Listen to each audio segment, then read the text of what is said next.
Good morning, students. Today we are going to start unit number 4, that is medium access control sublayer. It is also called as MAC sublayer. Okay.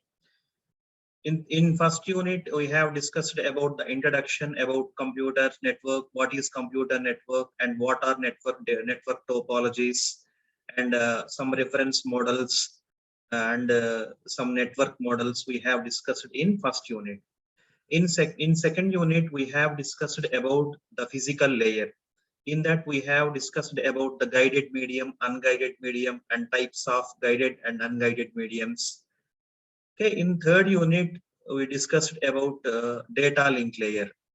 In this data link layer, we have discussed about some error control, flow control, error detections, error correction techniques. Okay. In the third unit, in the fourth unit, the unit name is the MAC sublayer or medium access control sublayer. Okay, then we have in OSI reference model, we have discussed about 7 layers, right? Physical layer, data link layer, network layer, transport layer, session layer, presentation layer, and application layer. Then where is this layer? Medium access control sublayer. It is not layer, it is a sublayer. It is in which layer? It is the subpart of it is the sublayer of which layer? Okay, here this MAC sublayer is the sublayer of medium access control sublayer is the sublayer of data link layer. It is the sublayer of data link layer. Here the data link layer is divided into 2 layers. One is above sublayer and second one is below sublayer. Below sublayer means it is immediate to physical layer. Above sublayer means, see, the data link layer, upper layer is network layer, the data link layer, below layer is physical layer, right? Here the upper layer, upper sublayer in the data link layer is LLC sublayer, logical link control sublayer. In the data link layer, below sublayer is this MAC sublayer. So it is the sublayer of data link layer. It is the sublayer of data link layer. Now,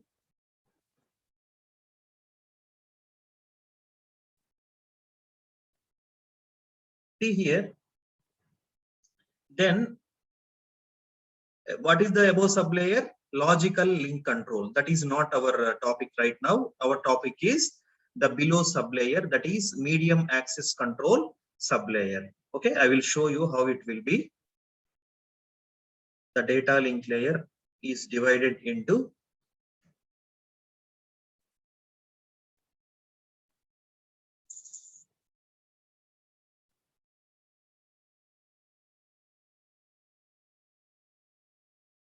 see, this is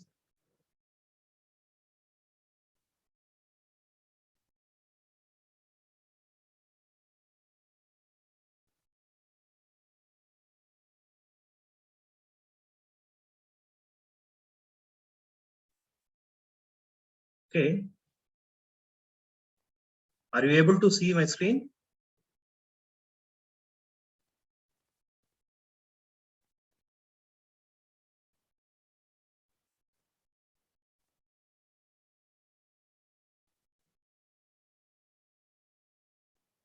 Yes.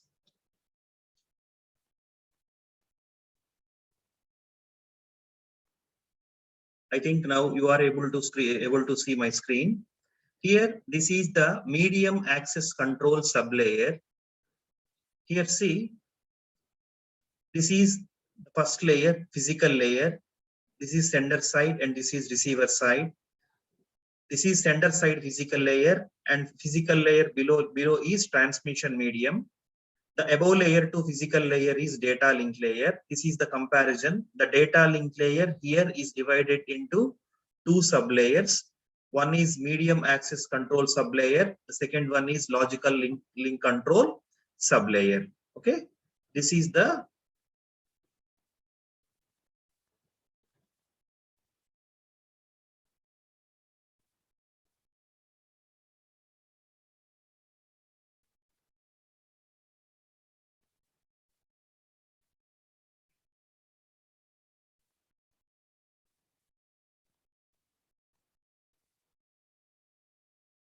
Yes. Now we are coming down to our syllabus.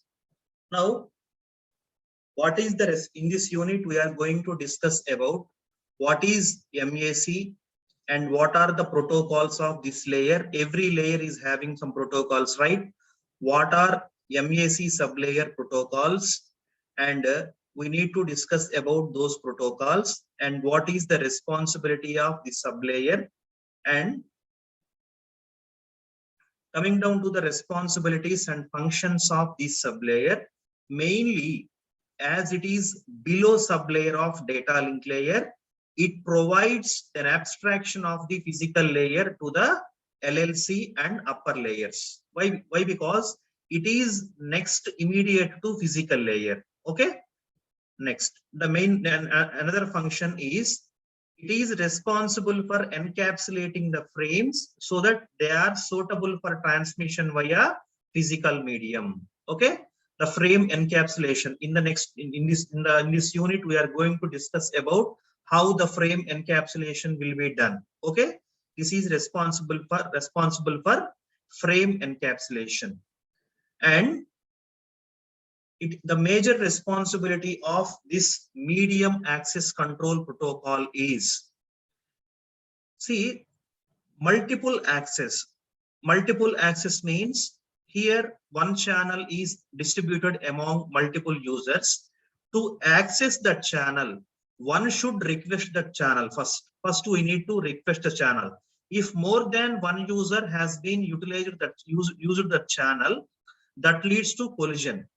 That collision again leads to loss or damage of frames. That is the reason why while multiple access in this unit we are going to discuss about multiple access protocols. In this multiple access protocols, what we need to do when more than one user is using the channel. Okay, these are the topics we are going to discuss in this unit.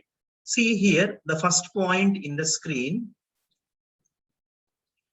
These MAC protocols are used to determine who goes next on a multiple access channel belong to a sublayer of data link layer. Who goes next? That means whose turn will be the next. Suppose one channel is divided among multiple users. Any channel wants to transmit the data. If more than one user wants to transmit the data in the same channel at the same time, what it leads to be? It leads to be a collision. Okay, then who will decide to transmit which user and which station has to be transmit the data? Who will decide? This MAC sublayer will decide which station has to transmit the data. Okay, then if any station wants to transmit the data, it needs to request the request first.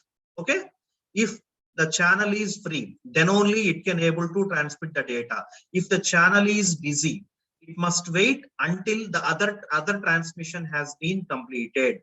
Otherwise, it leads to a collision. Okay, who will decide to whom which station wants to transmit and which station needs to be transmitted? Who will decide? The MAC sublayer will decide.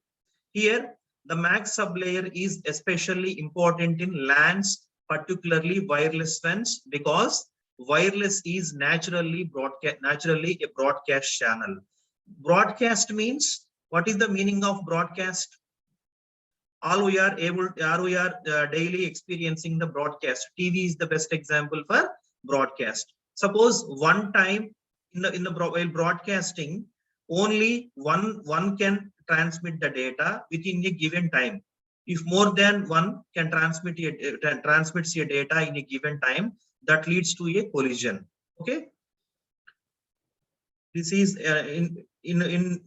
in case of local area network. In case of wide area network, use point-to-point links except for satellite networks. Point-to-point broadcast means, broadcast ante entante, daily we are experiencing television. Okay, daily we are viewing television, right? Television is the best example of broadcasting. Okay, we have some techniques. You point to point, unicast, multicast, broadcast, flooding. Okay, like that. The first topic in this unit is medium access control sublayer. The first topic is, according to our syllabus, first one is the channel allocation problem. In this channel allocation problem, we have two topics. One is the static channel allocation. The second one is dynamic channel allocation. See here, see the example in the static channel allocation. Listen carefully from here. You will easily understand. If there are n users, the bandwidth is divided into n equal sized portions, with each user being assigned one portion. Since each user has a private frequency band, there is now no interference among users. See here, how many users we are having here? N users. Here, among those users, the bandwidth is divided. The bandwidth is divided into n equal sized portions. Okay, with each user being assigned one portion. One portion is allocated to one user. So here there is no interference. Interference means no other portion can be used by other person. Okay, each user has one portion of bandwidth. So everyone is having a private frequency band, like our frequency modulation radio, FM radio. Some 98.3 is allocated to one, then no other can use that bandwidth, right? Next, see the second point. When there is only a small or constant number of users, each of which has a steady stream or heavy load of traffic, the division is simple. See here, what we said in the first point is, if we are having n users, those n users are in constant number of users, or in case of limited number of users, it is easy to distribute the bandwidth. It is easy to allocate each portion to one particular user. Here, and in that case, the division is also a simple and efficient allocation mechanism. Now, in case of wireless, see in third point, they are telling the frequency modulation radio station example. A wireless example is FM radio. As I told you, each station gets a portion of FM band. See, each station is having some portion of band, right? 98.3, 93.5, 92.9, like that. Each station gets a portion of frequency modulation band and uses it most of the time to broadcast its signal. If some station wants to broadcast the signal, what it will use? It will use the allocated frequency modulation band. If one station is allocated for one frequency modulation band, through that band only the channel will perform the broadcast. Okay, example that I am saying is our FM radio. FM means frequency modulation radio. See, next point. When the number of senders is large, previously we discussed about the number of users are limited. When the number of users or senders is large and varying, the traffic is suddenly changing, then FDM presents some problems. See here, we are having the number of senders. The number of senders are in a high number and they are varying. We need to vary the traffic, varying, or traffic is suddenly changing. Why? Because we need to distribute, we need to allocate some frequency modulation band among them. So who will allocate that? In second unit, we have discussed about frequency division multiplexing, time division multiplexing, and code division multiplexing as well. This is the responsibility of frequency division multiplexing. In this frequency division multiplexing, the frequency is divided among the users. For each station, it will allocate a frequency modulation band. Through that frequency modulation band only, the stations can able to broadcast the data. Okay, see the next point. If the spectrum is cut up into n regions and fewer than n users are currently interested in communicating, a large piece of valuable spectrum will be wasted. See, what is the responsibility of spectrum? You know what it will do? It will distribute the information. Sorry, it will spread the information. If let's take an example.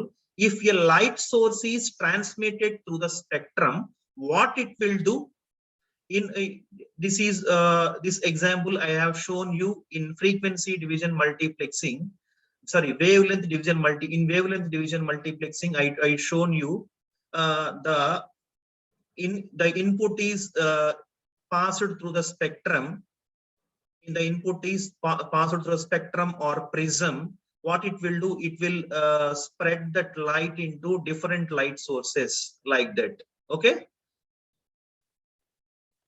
Here, what they told is, if the spectrum is cut up into n regions, we don't have much users at that time.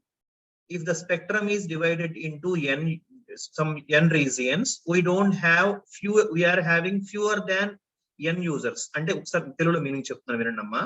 మనకి spectrum ని divide చేశారు, n regions గా divide చేశారు. కానీ మన users ఎంతమంది ఉన్నారు?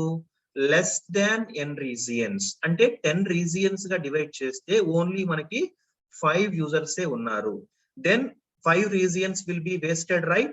That is unused, right? That is what they are saying. A large piece of valuable spectrum will be wasted.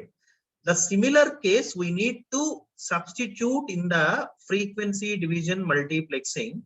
If the frequency division multiplexing has divided some bands, frequency bands, but some bands are utilized, some bands are not utilized.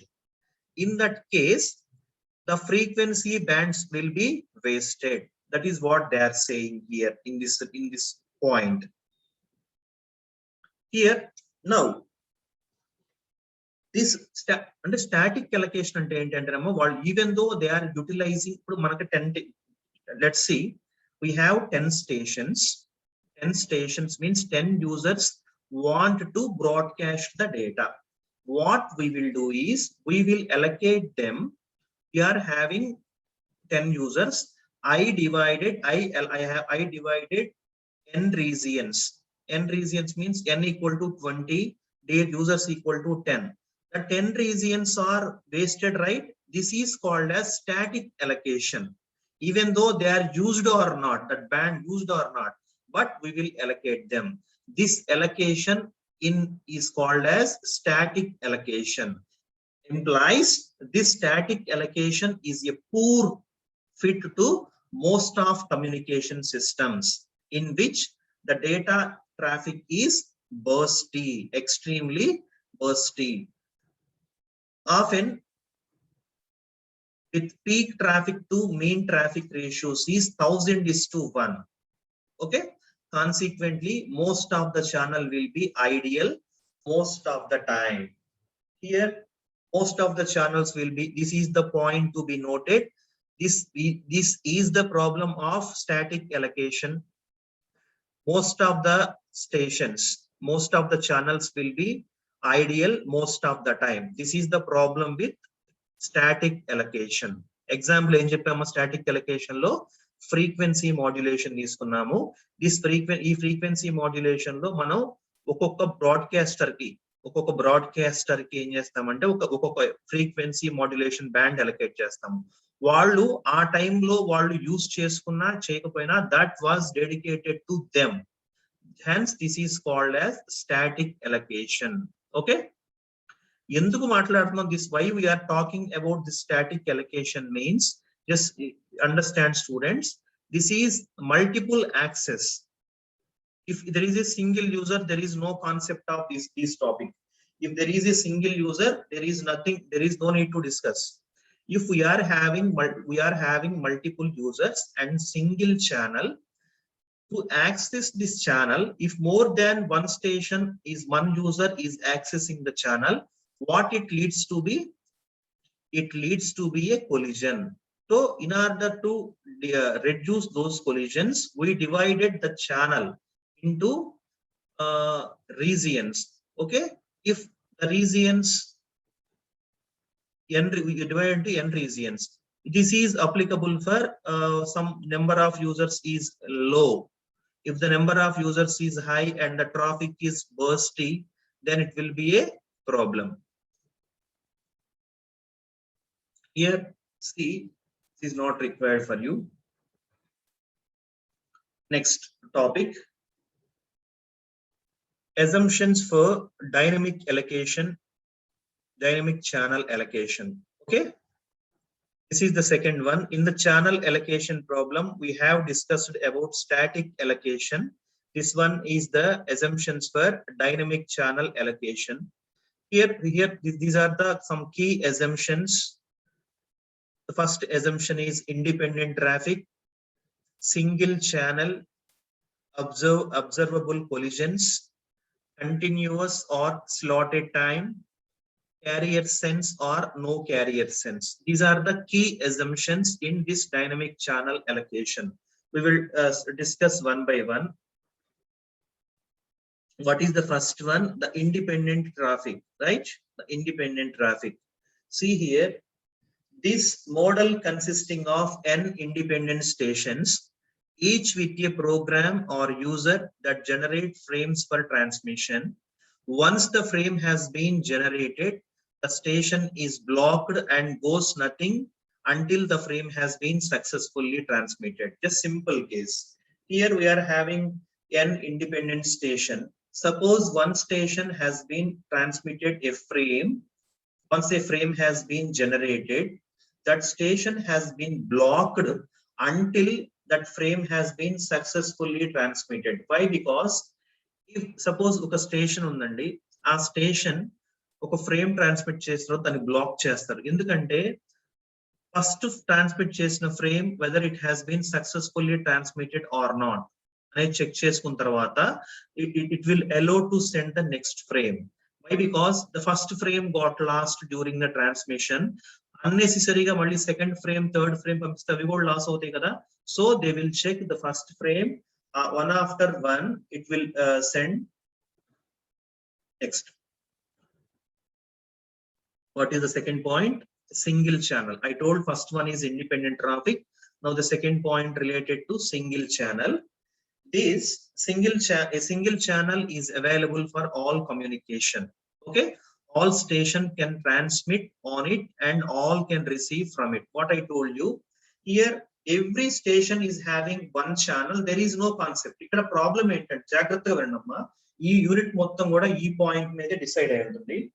First ఏంటంటే if there is a one user, one channel, there is no concept of discussing this unit. If there is n users and n channels, there is no concept.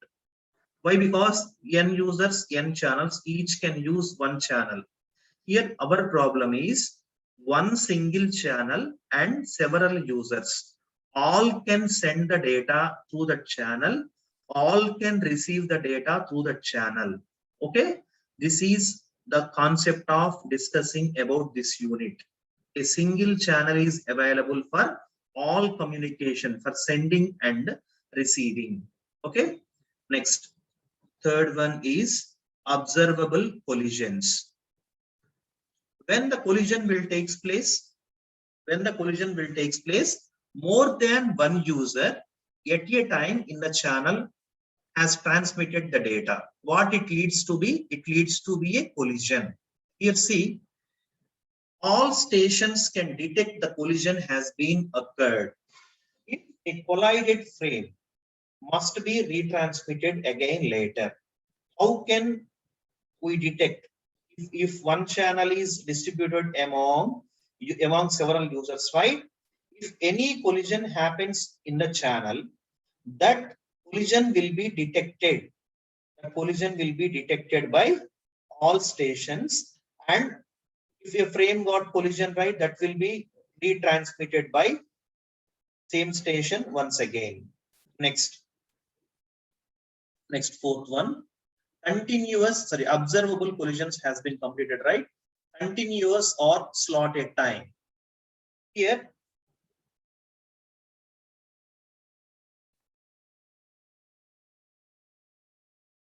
what is the meaning of continuous means?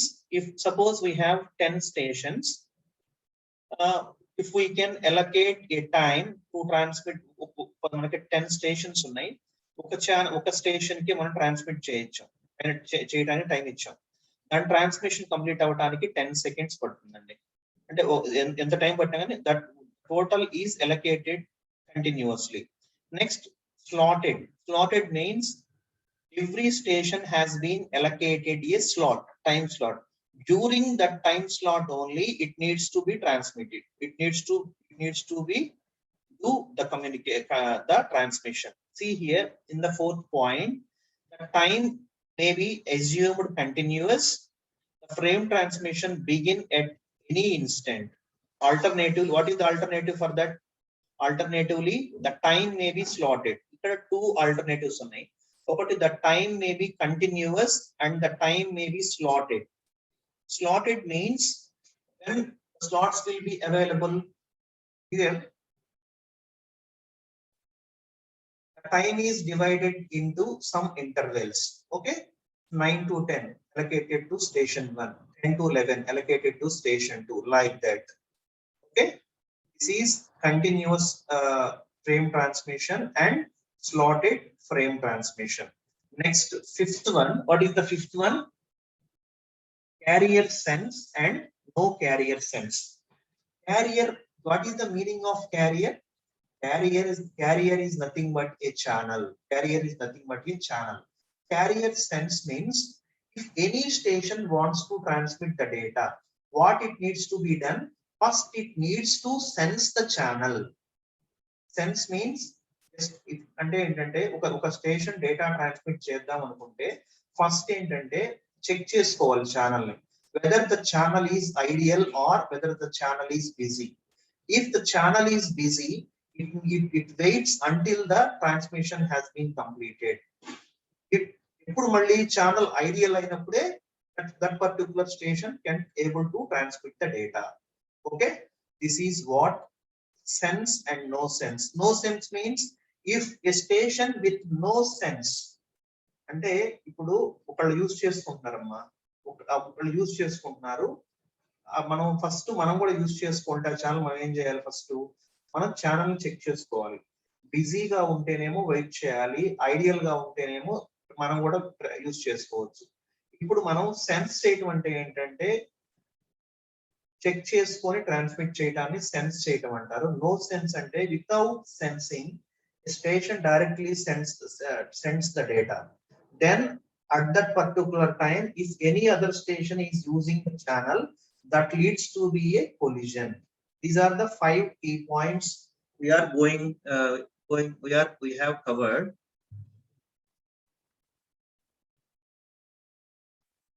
Those are independent traffic, single channel, observable collisions, continuous or slotted time, and carrier or no carrier sense. Next, we are coming into the next level. These are the part of dynamic channel allocation. In the dynamic channel allocation, we have some protocols. Those are multiple access protocol. Multiple access protocol means here the concept, entire unit concept is multiple access. What is the meaning of multiple access? If more than one station, multiple stations wants to transmit the data, multiple station wants to access the channel. If more than one station accessed the channel at a time, that leads to collision. These protocols one by one will discuss how the collisions will take place, how we need to detect the collisions, how we need to detect the collisions, how we need to sense the channel. Okay, these next protocols, Aloha, pure Aloha, slotted Aloha, these protocols we will discuss in the next class. Okay. Today, in today's class, most of the topic is theoretical approach. From tomorrow, we will see the easy protocol. These are very easy to understand. Okay. So I hope someone has taken the attendance. So please send it to me. Thank you, students.